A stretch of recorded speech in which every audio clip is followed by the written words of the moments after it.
So అలానే ఇక్కడ నా వెనకాల బ్యాక్గ్రౌండ్లో చూసుకుంటే శ్రీకృష్ణుల వారు అండ్ నంది ఇలాంటి పెయింటింగ్ ఒకటి కనిపిస్తుంది క్యాన్వాస్ పైన. అసలు ఈ పెయింటింగ్స్ని ఏమంటారు అన్నది చాలామందికి తెలియదు. అయితే లభ్య గారు మనతో పాటు ఉన్నారు, ఈ ఆర్టిస్ట్.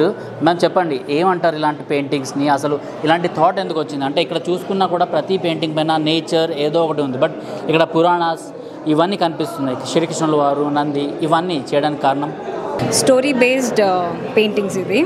ఇది కృష్ణుడు ఎలా అంటే ఒక జీరో నుంచి 100 వరకు ఎలా స్కేల్ చేస్తే కామ్గా ఉంటాడు, నాటీగా ఉంటాడు, కొంచెం అల్లరి చేస్తాడు, ఎవరిని టేమ్ చేయాలి, ఎవరిని ఏంటి. సో టోటల్ ఎన్ని పెయింటింగ్స్ని మీరు గీస్తారు ఇలాంటివి? చాలా పెయింటింగ్స్ చేశాను. ఇది దీనికి హాబీ అంటే నేను గ్రేడ్ 2 నుంచి చేస్తున్నాను.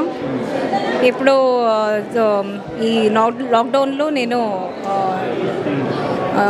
పెయింటింగ్ కోర్సెస్ తీసుకున్నాను, ఎంఏ పెయింటింగ్. ఒక్కో పెయింటింగ్లో ఒక్కో మీనింగ్ ఉంటుంది అంటారు కదా, సో ఇందులో ఏముంది అంటే నాకు నంది కనిపిస్తుంది, ఓం త్రిశూలం.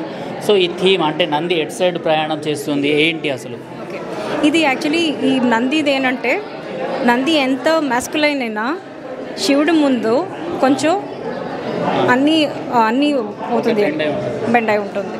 తర్వాత ఇది ఈ లీవ్స్ చూస్తున్నారు కదా, లీవ్స్ అండ్ ఫ్లవర్స్, ఇది కేతకి ఫ్లవర్స్. కేతకి ఫ్లవర్స్ ఎందుకు తీసుకున్నానంటే శివుడికి ప్రియమైన కేతకి పువ్వులు. వాడు ఈ శాపం ఇస్తాడు, భూలోకంలో ఎవరు కూడా నిన్ను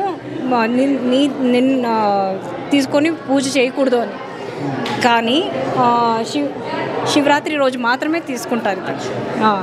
సో యాక్చువల్లీ ఒక స్టోరీ ఉంది, బ్రహ్మ తర్వాత విష్ణు ఇద్దరు కొట్లాడుకుంటారు ఎవరు గొప్ప అని. అప్పుడు ఈ కేతకి ఫ్లవర్ వచ్చి ఏదో బ్రహ్మకి సహాయం చేస్తుంది, అప్పుడు శాపం ఇస్తాడు. అందుకే ఇంటర్నేషనల్ ఆర్ట్ ఫెస్టివల్లో మీరు భాగస్వామి అవ్వడం ఎట్లా అనిపిస్తుంది మీకు? చాలా బాగా అనిపిస్తుంది అండి. ఇది ఒక very good opportunity for upcoming artist like me. I'm one of the upcoming artist. So